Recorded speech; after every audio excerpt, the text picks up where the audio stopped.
My best friend vanished, and I know he had something to do with it, but when I found her hoodie hidden in his trash, everyone started calling me insane. I always thought my friends would stick by me no matter what. There were 6 of us, inseparable since freshman year. Bonded through late-night boba dance races, chaotic karaoke marathons, and endless spring break plans that never made it past meme dumps in our group chat. Then Nina vanished. She left for a boba dance event on a Sunday around 8 p.m. and never came home. 2 days later, the local police opened a missing person case. It felt like something out of a movie. Just the night before, we were laughing at her ridiculous sugar-fueled rendition of a Taylor Swift song. She was our center, the one who held us all together. Nina never asked for much. She'd FaceTime you from outside your door and pull you out for food, no questions asked. But once she was gone, our whole group just crumbled. The group chat turned into a silent graveyard of unanswered TikToks. 2 weeks passed before anyone tried to reconnect. Caleb, the one who'd gone to get boba with her that night, refused to say a word about it. I told the cops the same story he did. But anytime I tried to bring it up after, he'd either change the subject or straight up walk away. Eventually, he just ghosted all of us, no replies, no calls. But then Instagram started telling a different story. He was out partying, posting pics from beach hangouts and bars like nothing happened. Everyone assumed he was just trying to cope. I mean, that night, the night she disappeared, he told Nina he still loved her. She smiled and let him down gently, the same way she always did. Told him she loved him, just not in that way. We all saw the hurt, even if he played it off. Still, there was always one thing that got a reaction out of Caleb. Anytime we mentioned organizing search efforts for Nina, that's when he'd pop back into the chat. "You're wasting your time," he wrote once. "She probably doesn't want to be found." Every time someone posted a new flyer or shared a Facebook page, he'd call it obsessive. On campus, he claimed he was sick whenever parents came around to talk. One night, I randomly saw him at a party. He was trashed, reeking of vodka, slurring his words. He grabbed me and said, "You know what's funny? Everyone thinks she was perfect, but perfect people don't just vanish." The way he said it, it felt off, like he knew something. That's when I snapped. I told the others, but they brushed it off. "He's grieving," Tessa said softly. "People say weird stuff when they're hurting," Brandon added. I didn't buy it. Still, we all agreed we should check in on him. That Saturday we showed up at his place, the one labeled Caleb, Renner and Maddox on the buzzer. He looked startled when he opened the door. Almost like he was caught doing something. Brandon pushed past him politely. Caleb told us he hadn't been sleeping much, kept saying he just needed some rest. But then we heard a loud thud coming from below. He mumbled something about the neighbors moving furniture, said it was nothing. Only thing under his apartment, the basement. I noticed 2 used dishes in the sink, and 2 jackets on the wall hook, but Caleb lived alone. We left, but I couldn't shake the feeling. Later that night, I sat in my car outside his building. Around 4 a.m., Caleb came out carrying 2 CVS bags.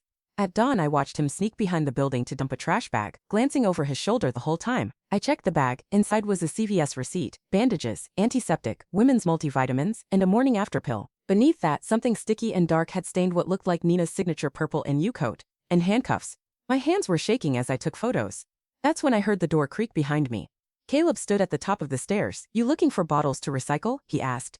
His voice was calm, but his stare chilled me. I stammered something about losing my wallet. He stepped between me and my car. "Let me help you find it," he said, gripping my arm. I noticed fresh scratches along his knuckles.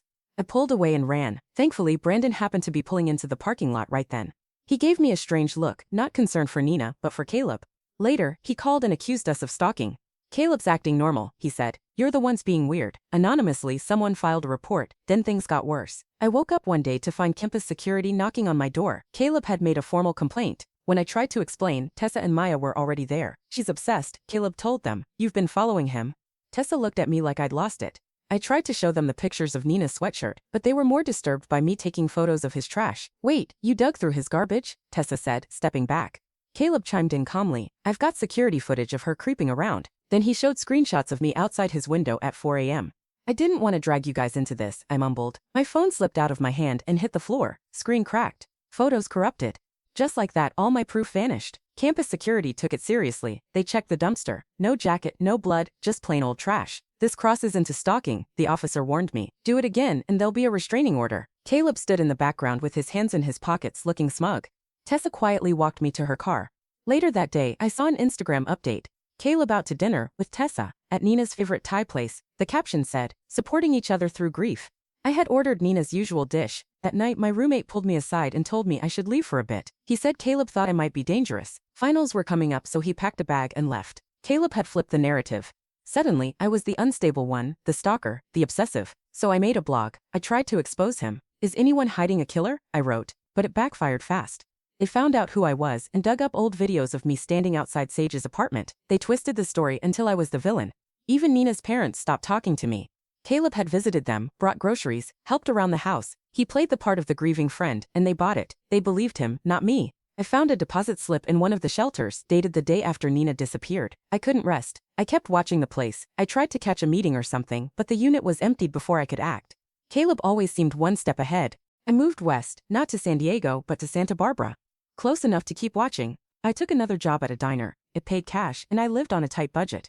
I stayed off social media, became a ghost. Every now and then, I'd pass by San Diego State University. Flyers of missing girls hung on the walls. Not all of them were linked to him, but the patterns, the tricks, they were familiar. Caleb was teaching psychology now, hosting talks on grief and trauma. He built an entire career on Nina's disappearance, and people applauded him for it. I kept collecting evidence quietly and in secret. My file grew thicker, but none of it mattered. To the world, I was just the crazy stalker. Caleb had twisted the story so thoroughly that even I started to question what I knew. Was that really blood on Nina's hoodie? Were the noises from his basement just pipes? And then Elena, Nina's younger sister, reached out. She was 17, looked just like Nina, but sharper, angrier. She'd been investigating on her own. She found Nina's journal. The entries were filled with fear of Caleb, his possessiveness, his control. She agreed to help me. We collected witness statements, screenshots, receipts. But Caleb caught on. He showed up at her school, talked to her parents, played the same damn game. The concerned friend, worried about her grief, suggesting therapy. Her parents shut us down. We lost one daughter, they said. We're not losing another. Caleb had fully turned Nina's family into his allies. I kept working at the diner, saving what I could. 6 months after Nina vanished, Caleb graduated with honors and announced he was moving to San Diego. Tessa went with him. Their engagement photos were everywhere. But then, I found one last thread. Another girl had disappeared the same year I did. Someone from Caleb's previous school. No formal links. No suspects. But her mom remembered her best friend at the time. He was quiet.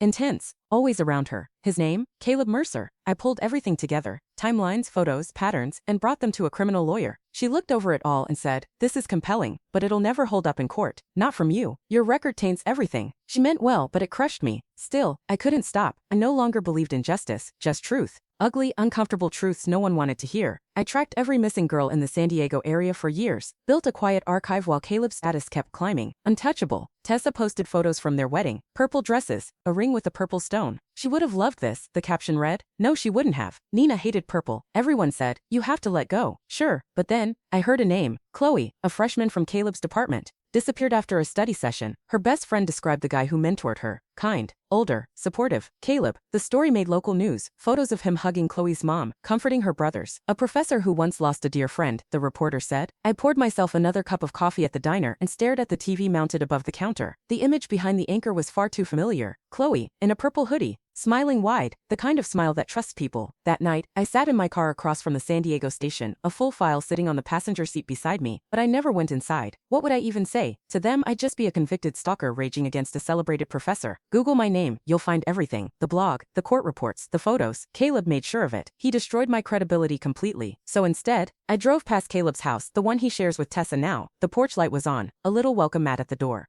Suburban bliss. Tessa was probably inside, sipping wine, maybe grading papers. Maybe she didn't know the latest girl's name yet, but I did. I always do. And I keep watching. That's all I can do now. 46 names, photos, locations, patterns. None of it will save anyone, but it's real, and it matters. Maybe someday someone will listen. Maybe Elena will break free again. Maybe some journalist will stumble on my story and actually dig. Maybe no one will, but someone should remember the real Nina. She hated pad thai, loved sour gummy worms. She was about to cut ties with Caleb the week she vanished.